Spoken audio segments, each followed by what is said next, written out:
I might have turned it off and it's come back on again. I'm still learning how to use this camera, so it might have come off. This might be on part 2, so don't worry, I'll put it up as part 2. And it'll give you, if you're watching it, it'll give you a chance to have a nice cup of tea or anything. I don't have adverts on mine. I'd have to produce many more videos than that. There's the 2 gongs, and as I say, it looks okay. Whenever you get these and you haven't got a diagram, always make sure you write down the colour and the number or the name of any connections. Now, leaving the base, as I said before, this was sold to me as a Polish phone. I'm not going to argue it may be Polish. I know there's lots of connections between Poland and Russia. But let's have a look at the actual case. There's the case. And as a lot of you will probably think, it's very similar to our 332. Well, the 332 was originated from a design made in, I think it was Norway, and then they were mass produced by Ericsson's, and other countries apart from us have obviously used the same design. Let's turn it upside down so you can see what it's like inside. It's in very good nick.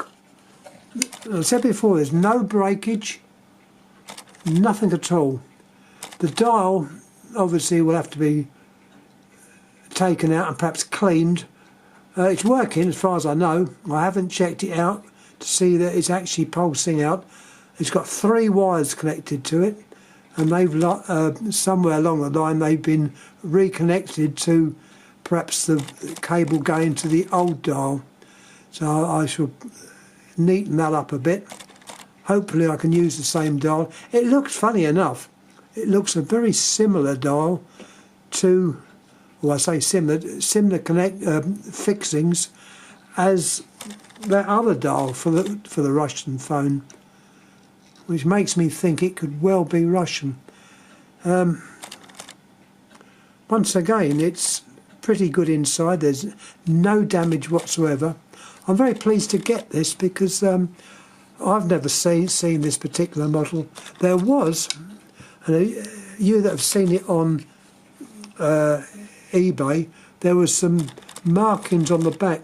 Fortunately, it hasn't scratched into the Bakelite, and it can easily be removed. Some numbers there, so if anyone knows what those numbers refer to, please let me know. Having a close look at the dial face. There is the dial, which originally, it didn't return when you dialed O, but that was just purely through lack of being used. It's returning to O now, but I will have a little look inside and check that it's all working okay. The handset is unlike the handset the 332 uses, but remember that was from an earlier English design, I believe by Siemens, in one of their models, and we just used the same handset when we adopted the 332 shape, so this is to be expected. Once again, all intact. I will take this off because I want to show something in here which can happen. It's not the end of the world.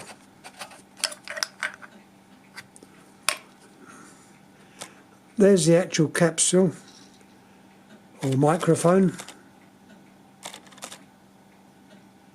No clues to who it's made by or anything, but what I did notice inside was one of the connections, this one in there, would have been on flat bit of metal, but it is snapped off, and that would have made contact to the centre contact, the outside ones, those two spring contacts. But as I say, it's not the end of the world. I will probably have to fit a more modern transmitter in, because these old ones can get very noisy.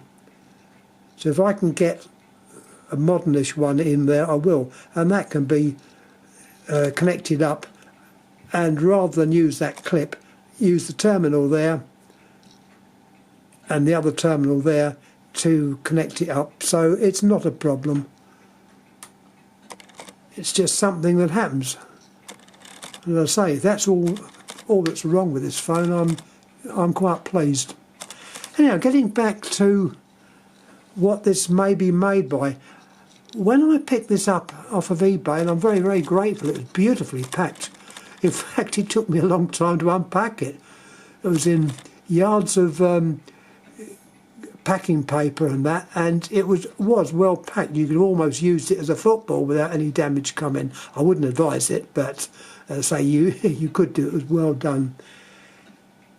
Anyhow, so I'm very pleased that arrived, as I say, in very good condition, and I'm very, very grateful to the sender. As I say, you get these things, you just wonder, well, you know, you can see the outsides, but none of them really show the innards.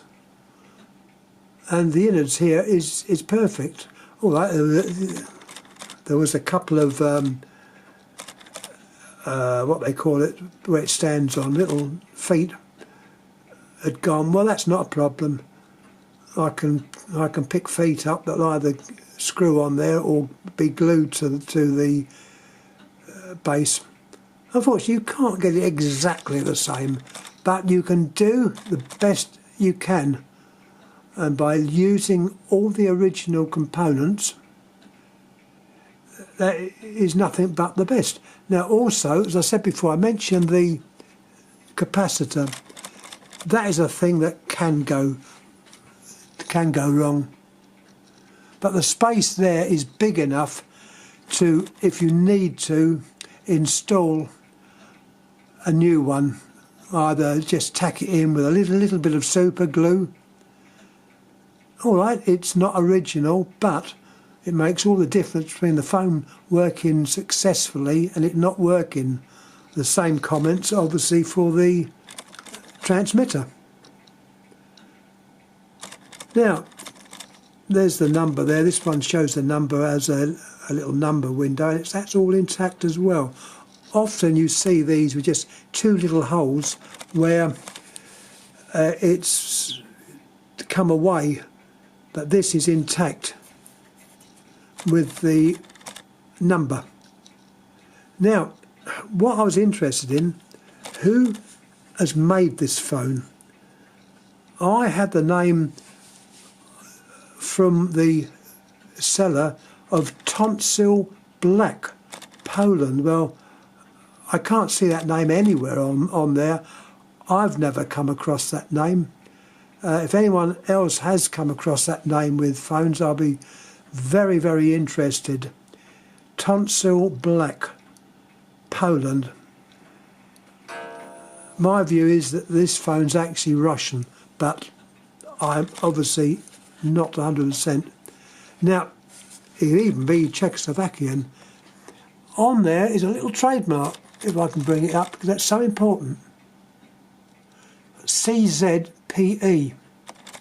Now, if anyone knows what that trademark refers to, please let me know.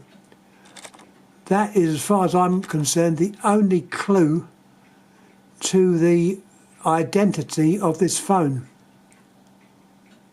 As I said before, I've never seen the name Tonsil Black, and I can't see that name on the phone anywhere. And I have looked. Granted, my eyes are not 100%, as I'm still waiting for a cataract operation. And by the way, please excuse the fact that I haven't answered some of the little comments I've had on there. I find it very difficult now to actually see what I'm looking at. So you'll have to excuse me when I transfer it into talking a lot, which I can still talk without any drawbacks. Now I know that same trademark, I believe, appeared, yeah, it appears on that, if I can bring it in a bit better. I don't want to press the button because it'll probably cut it off. There's the same trademark in there. Whether it can be seen, I don't know. I hope it can.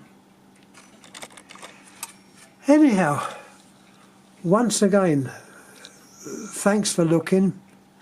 Sorry I've been a bit long-winded. I get carried away, I know I do. I think I've mentioned everything I can concerning this phone. So if anyone can help me with that little picture, and it actually sits, well, it sits there, you can see it. See where it is, it's just there, it sits there.